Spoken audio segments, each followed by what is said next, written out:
Este é o Café com o Investidor, direto dos estúdios da B3. Eu converso com Daniel Ibre, um dos fundadores do fundo de Venture Capital Mainsight Ventures. Daniel, os investidores de Venture Capital, eles são uma espécie de caçadores de empresas, de startups. Na verdade, eles são caçadores de talentos. Eles buscam descobrir talentos e empreendedores que são capazes de levar as empresas para um outro estágio. E você tem uma história incrível. Você é um dos primeiros investidores a reconhecer, a conhecer e viu que havia talento no Henrique Dubugras. O Henrique Dubugras hoje, para quem não conhece, é um dos fundadores da Brex, que é uma empresa que é uma das queridinhas, uma das sensações do Vale do Silício, avaliada em 2,6 bilhões de dólares. Conta pra gente essa história de como você conheceu o Henrique Dubugras. Ralf, a história é muito legal. Eu comecei a fazer Venture Capital em 2012, comecinho de 2012, finalzinho de 2011. E naquela época era até engraçado, porque se falava muito pouco de Venture Capital no Brasil, né? Não tinha uma quantidade boa de fundos, de investidores anjos, ainda era muito pouca coisa desenvolvida. E eu comecei a buscar conhecimento loucamente no Brasil e fora. E naquela época tinha uma conferência que tinha um certo prestígio, que hoje não acontece mais, chamada AVCC, que é a America's Venture Capital Conference, uma conferência em Miami, que juntava investidores americanos e latino-americanos. Então eu fui para essa conferência em dezembro de 2012, participar, e foi muito interessante porque antes da conferência eles fizeram uma competição, um hackathon, em que vários grupos ali desenvolviam suas soluções e os 10 melhores ou 5 melhores apresentavam para uma banca no final do evento. E o ganhador ganhava um prêmio, tinha um cheque do prefeito de Miami, tinha toda uma celebração. E me chamou muita atenção porque quando eu estava lá vendo essas finais, um dos grupos finalistas era o do Henrique, junto com mais dois colegas, o Anderson e o Gustavo, e eles apresentaram um aplicativo de dating chamado Ask Me Out. Na época não existia Tinder, mas era uma coisa muito parecida com o Tinder, era como é que eu convido as amigas das minhas amigas para sair via Facebook. Então era uma coisa assim. Era uma tese interessante. Eu nunca fui muito fã como investidor de aplicativos de dating, mas era uma tese legal. Só que os meninos eram realmente muito talentosos. A apresentação que eles fizeram foi excelente. Eles fizeram todo o aplicativo, lançaram, programaram tudo durante o período do hackathon. E eles ganharam essa competição, ganharam um prêmio, tudo. E eu fiquei muito impressionado. Eu falei, poxa, eu tô aqui em Miami e vejo um hackathon que tem gente da América Latina, dos Estados Unidos inteiro. E tem 3 meninos brasileiros. Na época o Henrique tinha 17 anos.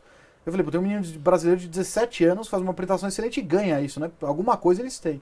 Então, quando terminou o evento, eu fui conversar com eles, falei, olha, perguntei pra eles a história deles, eles me contaram, e eu falei, olha, o que vocês vão fazer agora? Vocês ganharam o prêmio, parabéns, vocês vão ficar aqui em Miami, vocês vão voltar pro Brasil? Eles falaram, olha, a gente vai voltar pro Brasil, a gente tem esse sonho de ser empreendedor, não sei se esse aplicativo que a gente bolou é o que a gente vai levar adiante, mas a gente quer fazer alguma coisa. E eu falei, olha, eu montei um fundo no começo do ano, isso já era dezembro, então já tinha uma certa. Eu falei, olha, a gente montou um fundo, eu tenho muito interesse em aprofundar essa história e apoiar vocês. Eu não acredito nessa história de aplicativo de dating do jeito que tá, então isso não é algo que eu vou fazer. Mas se vocês voltarem para o Brasil e tiverem outra ideia, eu quero que seja a primeira pessoa a me ligar e vamos conversar. E eles te procuraram? Os 3 me procuraram, o Gustavo acabou seguindo a vida dele, foi estudar fora. O Anderson criou um aplicativo de música chamado Play, que a gente investiu. E finalmente o Henrique, que foi o último ali da fila, me procurou, me convidou um dia para almoçar e falou, ó, tive uma ideia do que eu vou fazer. Eu vou criar um aplicativo, uma fintech, e eu vou criar um aplicativo para fazer transações de intermediação de pagamentos. E aí a minha primeira reação foi, Henrique, você é maluco. Eu falei, como é que você, com 17 anos, vai criar uma fintech? O ambiente, lembra que 2012, 13 não era o ambiente de fintechs que tem hoje no Brasil, Sim. Era bem diferente, né? Tanto em capital como em regulação. Então eu falei, ó, eu acho que você pode ser brilhante do ponto de vista de tecnologia de programador, seu ímpeto empreendedor, mas eu acho que você não tem conhecimento técnico o suficiente para levar uma fintech adiante. Eu, muito menos. Mas se você não tem, eu não tenho zero, e não tenho dinheiro suficiente para te bancar, porque uma fintech vai consumir recursos. E aí ele começou a me discorrer sobre a tese, o movimento que o Stripe estava fazendo nos Estados Unidos, eu achei aquilo maravilhoso e fazia muito sentido. E eu provoquei ele e falei, Henrique, faz o seguinte, se você trouxer outro investidor que conheça muito desse mercado para agregar a gente e coloque dinheiro junto, eu coloco e a gente faz esse negócio funcionar. E ele trouxe? Ele trouxe o André Street, da Arpex, na época, que é uma referência em fintech, até hoje é um cara que eu admiro bastante. O André Street, que hoje é um dos fundadores Que hoje é um dos fundadores da Stone, Stone, que é um caso de sucesso brasileiro, super admirado lá abriu fora. capital lá fora, vale É, mais de 10 bilhões exatamente. de dólares. Exatamente. Então o André estava começando ali a montar a Stone, mas já era uma referência, é um cara espetacular. E o André topou apoiar também, comprou a história do Henrique. Naquela época o Pedro veio junto, né? A gente fala muito do Henrique, esquece um pouco de falar do Pedro, mas o Pedro é O Pedro tão brilhante quanto. Só para lembrar, o Pedro é sócio do Henrique O Pedro na é Brex. sócio do Henrique na Brex e era o sócio do Henrique na Pagar.me nessa fintech. E o Pedro é um cara também fora da curva.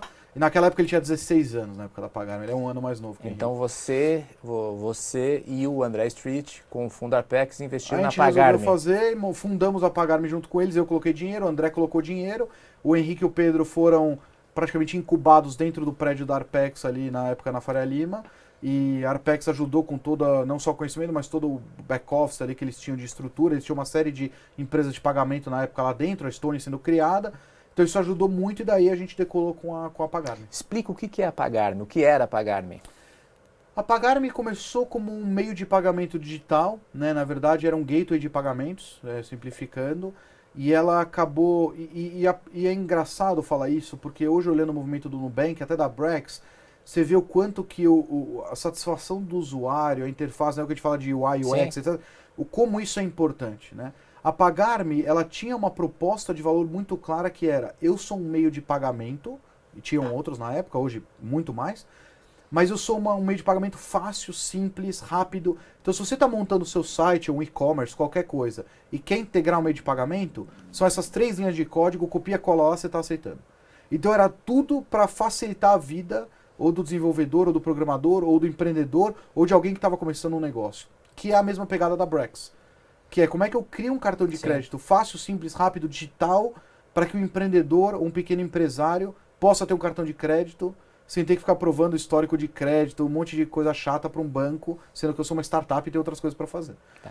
E você tinha um fundo que investiu na Pagar.me e você teve que sair da Pagar.me? Eu tive um fundo chamado Grid Investimentos, esse foi meu primeiro fundo lá no começo de 2012. A gente investia no Brasil na época, então essa estratégia de investir em startups no Brasil, mas sempre ajudar muito. Eu sempre fui muito próximo do empreendedor, muito mais do que o viés financeiro, eu sempre fui o viés de... Eu gostava de brincar na época que a gente co-empreendia. Então a gente montou... Na época da Grid, uma espécie de um coworking, toda empresa que eu investia ia para o mesmo espaço. E aí é legal, porque aí eu sentava com eles e a gente trabalhava junto, e era uma energia muito boa. Então eu tinha a Grid, a gente depois decidiu, enfim, por causa de motivos pessoais dos investidores, a gente teve que encerrar a Grid no final de 2014. E aí eu tive que desinvestir de boa parte das minhas empresas, uma delas era Pagar.me, então eu vendi a minha parte lá para a Arpex, para o André. Eles seguiram a jornada dele por mais alguns anos, depois o Henrique e o Pedro foram para Stanford fazer faculdade, e aí a Stone comprou a parte deles e integrou a tecnologia da Pagar.me. Você ganhou dinheiro vendendo a sua participação na Pagar.me? Ganhei. Um bom dinheiro? Foi um bom dinheiro, mas foi aquém do que eu gostaria. Eu acho que se a gente não tivesse os motivos que a gente teve para encerrar o fundo ali em 14 e vender, tivesse ficado até esse momento que eles foram para Stanford ou até mais para frente, teria ganhado substancialmente mais. E como o seu caminho cruzou de novo com o Henrique? Bom, os anos se passaram, eu, como falei, encerrei meu fundo no final de 2014, no comecinho de 2015 eu fui para a Acelera Partners, que é um fundo ligado a um fundo chamado BR Startups, que é um fundo multi-corporate, então são vários cotistas corporativos, Microsoft, Qualcomm, Monsanto, Algarve, Banco Votorantim, investindo em startups brasileiras. Eu estava lá como CEO, investindo no Brasil. E aí teve um hiato entre o Henrique e o Pedro irem para Stanford, eu ir para a Acelera, começar a investir no Brasil, a gente se falou, mas acabou distanciando aí por 2 anos. Nesse ínterim, eu monto a Mindset na metade de 2016, a gente sai da Acelera, eu começo a investir nos Estados Unidos e Israel, como a gente já falou aqui, o fundo cresce. E numa dessas minhas indas, eu tenho ido muito para os Estados Unidos, numa dessas minhas indas a São Francisco, eu falei, poxa, eu preciso falar com o Henrique, faz tempo que a gente não se fala. E eu mandei uma mensagem para ele, falei, poxa, Henrique, vou estar em Bay Area, vamos tomar um café, quero saber como está indo a faculdade e tal. Ele falou, legal, passa no meu escritório aqui. Eu falei, como escritório? Você não está em Stanford? Você não está fazendo faculdade? Ele falou, não, cara, já larguei a faculdade. Você não sabia que ele tinha largado a faculdade? Não sabia, para mim ele estava na faculdade, segundo ano. Ele falou, não tem faculdade, já larguei, estava muito boring, estava muito chato para mim, eu larguei e comecei outra empresa. E aí nessa hora que eu já me caiu a ficha, falei, putz, perdi o time. Com certeza é tarde demais. Eu falei, bom, tudo bem, vamos conversar. Então fui até o escritório dele, não era Brex na época, era um outro nome, eles tinham acabado de comprar o nome Brex, estavam migrando. Era um escritório ali na Market Street, em São Francisco. Tava ele e o Pedro, acho que era uma sexta-noite, tava entrevistando o pessoa que ia ser o mais senior, devia ter meia dúzia de pessoas lá. E a gente conversou e eu falei, poxa, o que você está fazendo? E ele me contou a tese por trás da Brex. Eu achei, de novo, brilhante. Falei, legal, quero entrar. Ele falou, mas como você quer entrar? Você não está gerenciando aquele fundo no Brasil, que investe no Brasil? Eu falei, não, Henrique, pô, já estou em outro fundo, agora eu só invisto aqui, tem tudo a ver com o que eu faço. Ele falou, agora já foi. Assim, já captou 2, 3 rodadas, o negócio já está bastante demandado de investidores. A gente vai lançar a público, né? Lembra que a Brex teve um hiato aí de talvez um pouco mais de um ano entre o que eles fizeram Sim. e o público. Então eles estavam um pouco nesse hiato. Então a gente vai anunciar em público, mas já fizemos muita coisa. E na próxima que der, você entra. E aí E foi você entrou? Aí eu entrei na próxima. Então você é um dos investidores da Brex. Aí a gente é um dos investidores da Brex e a gente acompanha de perto e, enfim, tem um relacionamento muito bom com eles. O que você viu no Henrique ou no Pedro, desde o começo, mas em especial no Henrique, porque você descobriu ele lá atrás, quando ninguém ainda olhava para o Henrique como um potencial empreendedor. O que ele tem de diferente? Quais são as características que são muito boas no Henrique? Eu acho que o Henrique, ele tem uma coisa que acho que é óbvia, que todo mundo repara, ou quem lê as notícias percebe, que é uma genialidade muito acima da média. Né? E essa inteligência dele é muito nítida para quem lê as notícias pro lado técnico. Então, óbvio, ele tem uma baita visão de mercado, ele tecnicamente é muito bom, ele programa muito bem, ele entende as coisas. Então, isso tem a ver um pouco com a genialidade dele para matemática, engenharia, etc. Mas um outro lado que acho que me chamou muito a atenção desde o começo foi a maturidade dele. Né? Eu acho que eu não esperava ter as conversas que eu tive com ele quando ele tinha 17 anos. Eu falava, eu me pensava com 17 anos e ficava deprimido. Eu falava, pô, não é possível, por que eu não era assim? Então ele tinha uma maturidade muito grande, negociou contrato de investimento comigo, falamos sobre futuro, falamos sobre visão de negócio. Sabe, ele sempre foi muito maduro, sempre teve muita consistência no que ele falou. Sabe, sempre foi muito correto e sempre teve muita noção onde ele queria chegar.